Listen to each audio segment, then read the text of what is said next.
Welcome back, tennis fans. Novak Djokovic has won the tour finals for a record 7th time. That's right.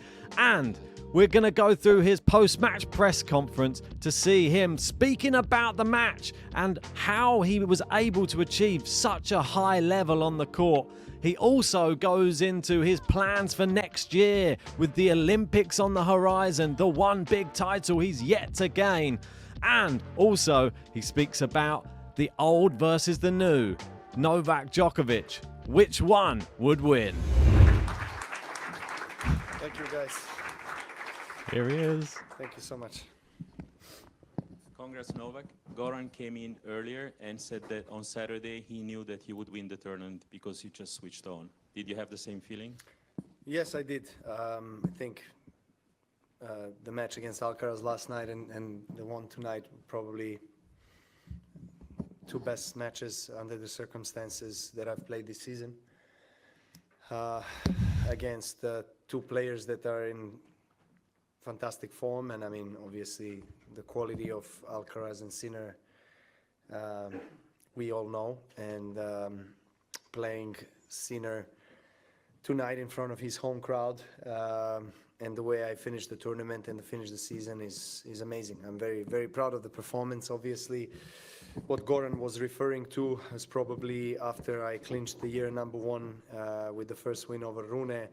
I was not mentally present, I think, fully in the tournament. After that, I was like, yeah, you know, kind of half in, half out feeling. And that reflected on my level of tennis and my performance and the way I felt on the court. Obviously, thanks to Sinner for, you know, allowing me to be in the semifinals when I was there. I thought, okay, now, you know, I'm gonna try to step it up, and I did. I played really two high-level matches. I started very aggressively tonight against Jannik, which was the difference, you know, different to the group stage match we had against each other. And I think that match helped me prepare myself better for the atmosphere, the crowd. You know, obviously, I you know, analyzed the match and I looked what I could have done better, and I think I've done it very well for the entire match. Well, yes, what a perfect place to start, and I couldn't agree more with Novak there. We said on one of these last press conference reactions about how he had the blueprint already for Jannik Sinner after playing him, and how would he use that blueprint to then take it into the final and defeat Jannik Sinner, because Sinner, obviously the one in the great form, won all 4 of his matches and undefeated in the tournament. And I mean, Djokovic, the highest level. I don't know if I've seen a higher level of tennis in, I wouldn't even say this year. I think I can't even remember the last time I saw somebody playing such complete tennis on a tennis court. It was unreal. Like some of the stuff that he was doing there, like he said, he came out, he was more aggressive. We saw in the stats that he was hitting his forehand, I think it was like 20 kilometers an hour faster than Jannik Sinner, who's supposed to be like one of the biggest ball crushers on the tour, and everyone had been bigging him up. And Djokovic just showed him how it's done in the final. Obviously, there was going to be some nerves from Jannik Sinner, but to have the 2 best matches in the semis and the final, like he said, I think we all sort of had this little sense that once he got that first match out of the way and he got the year-end number 1, there was still an element that I got an air from him that he wasn't really sure if his heart was really in this tournament or not. I think he wanted to secure that, and I wasn't getting the right energy.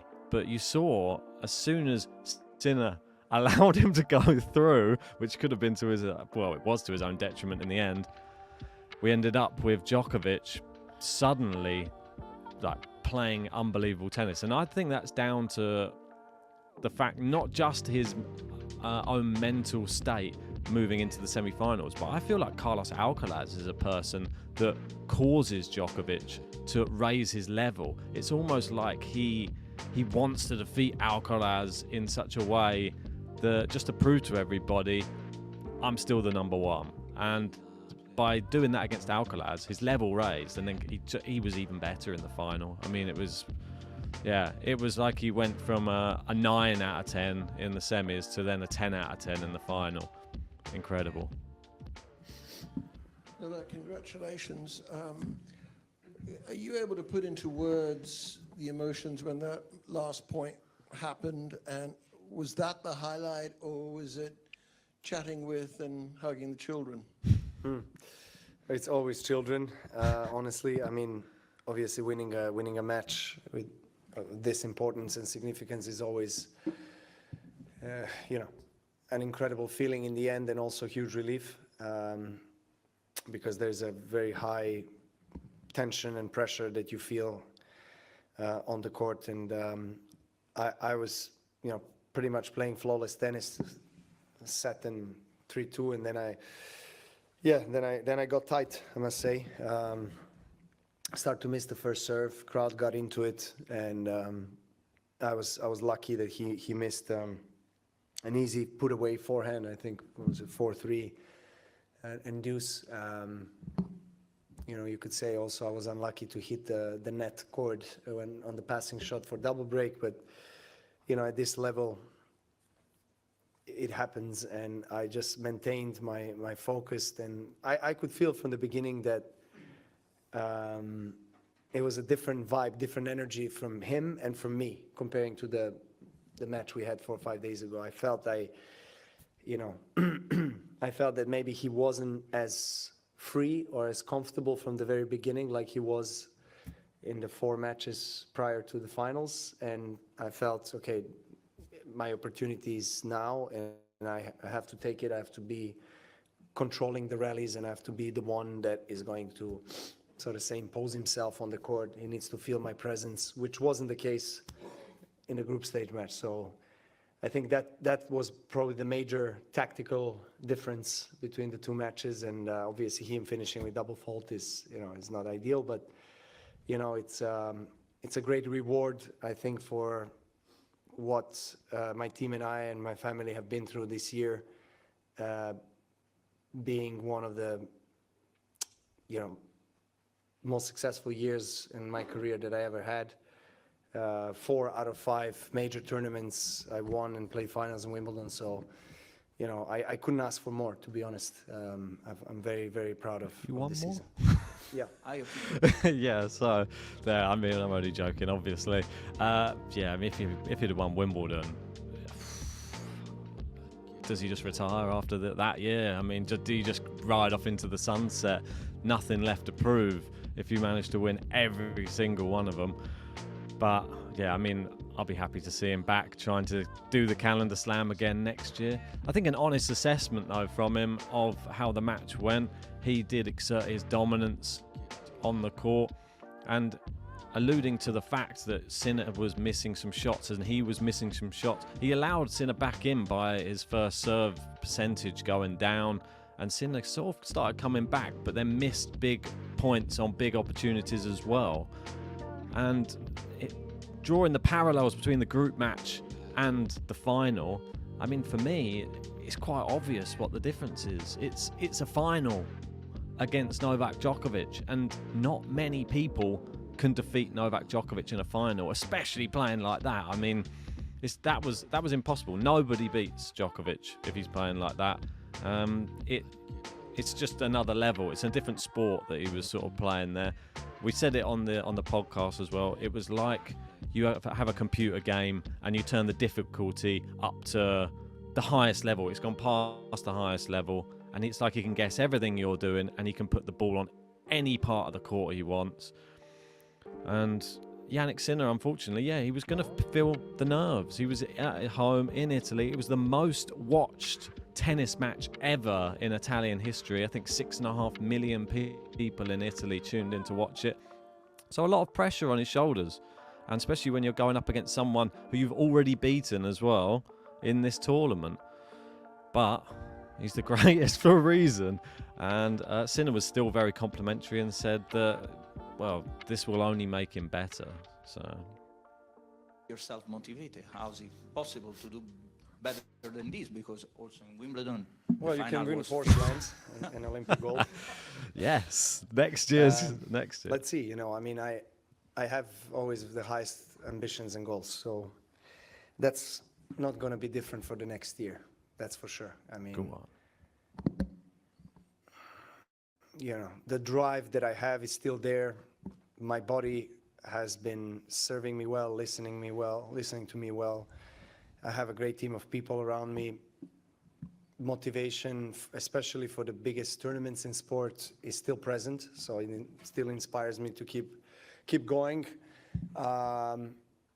And in the end of the day, you know, people see you performing in the big tournaments, but they don't see all the weeks and months of dedicated day-to-day, week-to-week work and trying to build your form so that you can peak where you want to peak. And for me, obviously, those are Grand Slams and, you know, World Tour finals, and of course next year also hopefully Olympic Games. So yeah, the mindset is the same, and I'll keep going. I don't know whether I'm going to have as good of a year next year, but I'm going to keep this kind of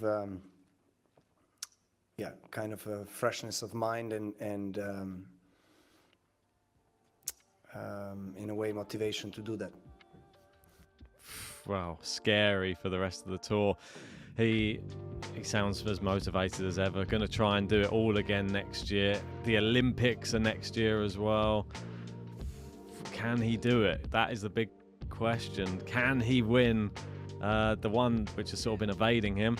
And it will be at Roland Garros, that one as well. I'm sure that there's going to be a Spanish guy probably looking to maybe win that one as well. Or maybe 2 Spanish guys. I don't know. Maybe they'll both be in there trying to stop Novak Djokovic winning. Maybe the Golden Slam could be on. We don't know. I'm excited though. It is. Oh God. I mean, can we fast forward to January already? I want to just watch him back on the tennis court again. But like he's saying, it's a similar thing I've heard from a lot of sports people at the very highest level, and especially I watch a lot of UFC, boxing, that type of thing, and they say the same thing. Like when people come to watch you and it's like the big fight, and they only see like you there for like what could be in boxing like half an hour or 45 minutes or something like that, and they'll judge you based upon that. But they don't see that you're in a training camp for 6 months with getting battered and bruised and with injuries and recovery and physios and like working round the clock every single day. They just see the final product, and that's just testament. And that's why you see at the end of all of these tournaments, the team, like, I mean, some people might feel it strange if they don't realize what goes into it. Like that's why they always, the first person they go to is always the team. It's always the people that have like been like helping them get to that state where they can actually achieve it. The people who have been coaching them, the people who have been helping their body like be maintained through a long tournament. They're the people who are on the full journey. They spend more time with him than his family do. This is the crazy thing. It will obviously change once he retires, and he'll get to spend as much time as possible with his family. But this is why he cherishes his time when his family turn up to the tournaments, and he has to do it and dedicate it all to them. I mean, admirable, really. And just another incredible tournament win for Djokovic. Hi, Novak.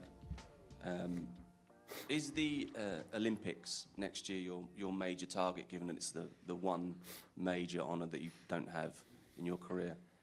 Well, it is definitely one of the major goals for next year, other than Grand Slams. So, you know, it's going to be very congested schedule with going from the slowest to the fastest surface in sport back to the slowest.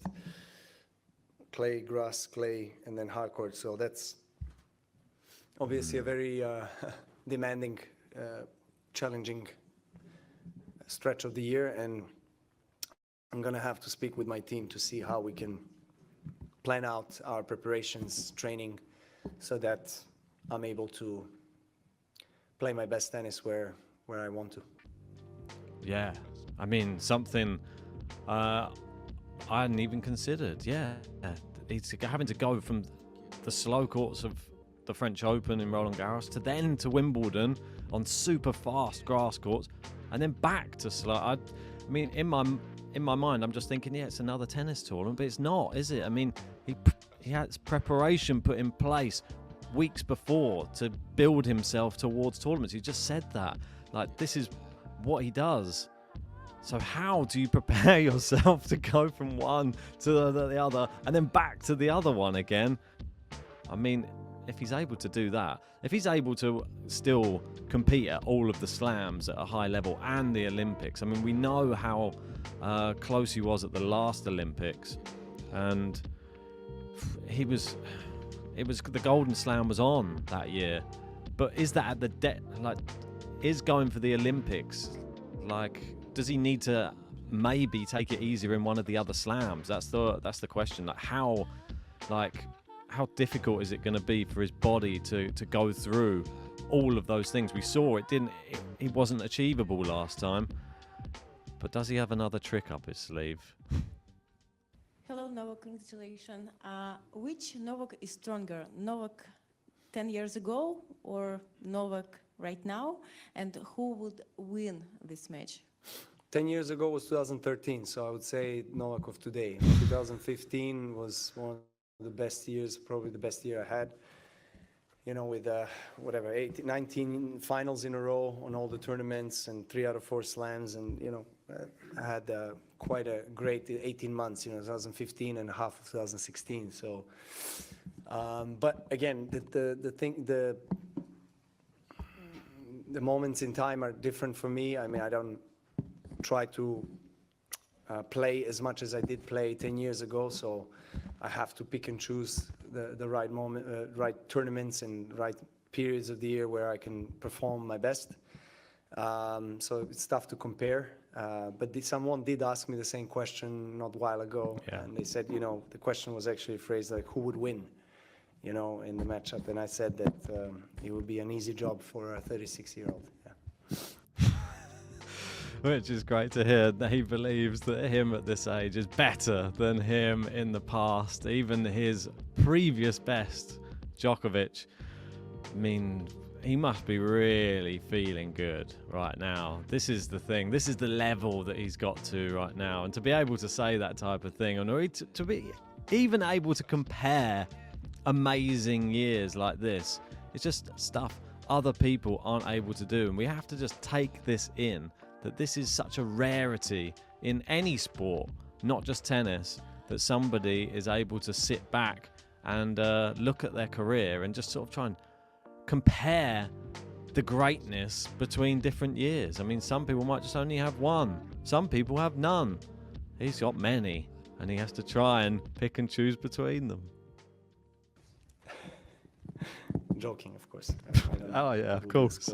I would give the young myself a hard time, that's for sure.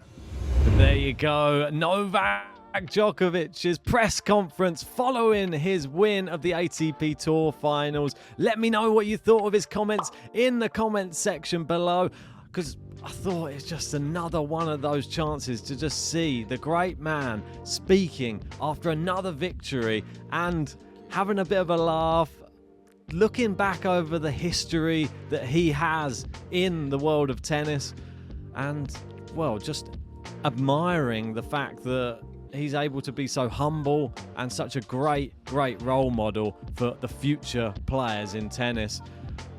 How many more of these will we get? I think we got to relish each one that we do have.